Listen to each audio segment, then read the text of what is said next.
We're joined by Professor Boitumelo Senokoane, who is a political analyst, to expand on this very topic. A very good evening to you. Thank you so much for your time. I mean, tensions and the increasing deadly post-election tensions in Mozambique have spiraled completely out of control. What is your analysis of the situation on the ground?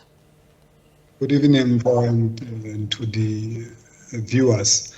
Look, the matter is that Frelimo, like any other liberation movement, has been out since 1975, since the time of when Mozambique gained independence from Portugal. So it's nothing new. We have seen that in the continent there's been the mood for change in both parts of the north and the south. But the difference between the north and the south has been that in the north it has been through the influence of a gun, while in the southern part of Africa has been through the influence of a ballot. But we will know that where liberation movements gain the power by a barrel of a gun, even the changes will be influenced by a barrel of a gun. So that's more or less where we find ourselves today in Mozambique.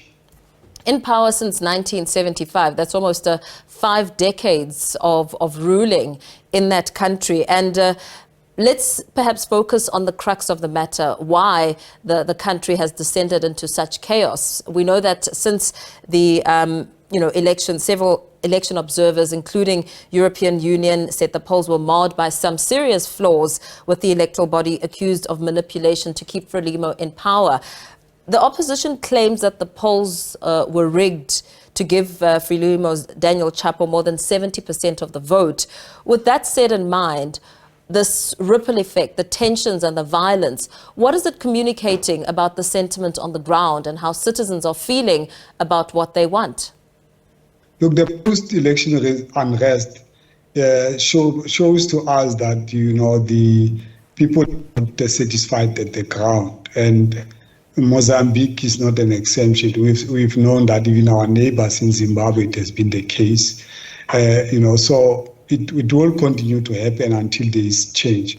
And we know that many of the liberation movements, some of them are not willing to voluntarily vacate the position of power. And because of that, we will see unrest happening everywhere elsewhere in Africa because of that. And we just hope that, liberationists will have understood a simple principle that when you liberate people, it does not mean that then you become the new oppressor in that regard. It means that you liberate your people so that they gain freedom and they voluntarily make their own choice moving forward. And of course, as you and I speak, we're starting to see the impact, right? South Africa was forced to close the Limpopo border crossing with Mozambique as the post-election violence continued. And as the threats on the ground increase, logistic company Grindrod announced the suspension of its port and terminal operations in Mozambique. How will this now begin to threaten economies of neighboring countries, Zambia, Zimbabwe, Namibia, and so forth? Look, naturally, when there is an unrest or wars in another country, it is normal that human beings will flock to their neighbors to seek refuge.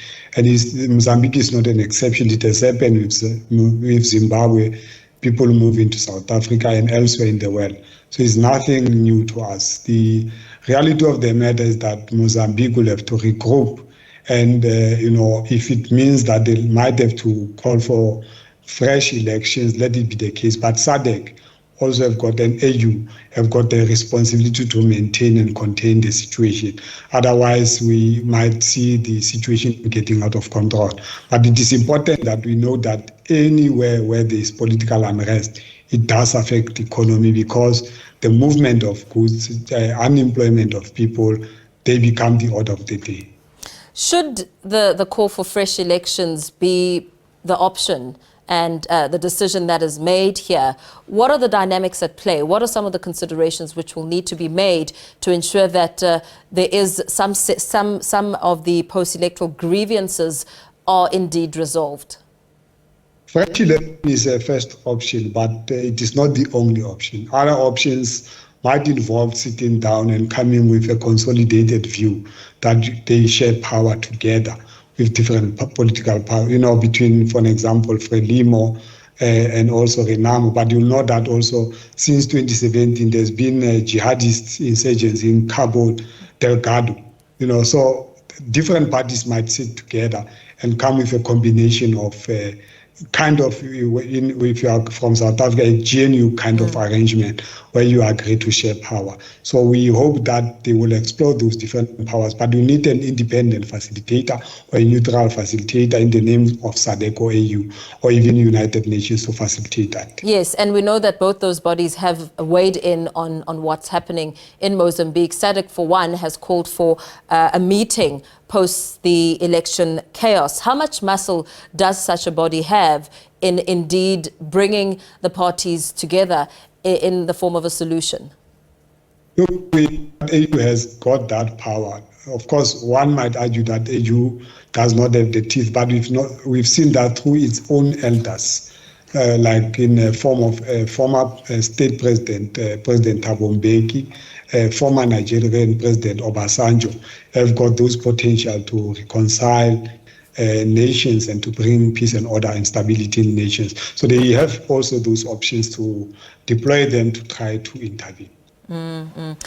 And as the violence continues, I mean, how much damage is being caused here as we take a look at the bigger impact on citizens, infrastructure, and the day-to-day runnings of Mozambique? There will always be a damage on the ground. People will suffer. There will be economic problems. But beyond that, the biggest damage is the damage that people will not have choices. So we just hope that Mozambicans will come to a conclusion and solution that they need intervention to resolve this matter as speed as possible.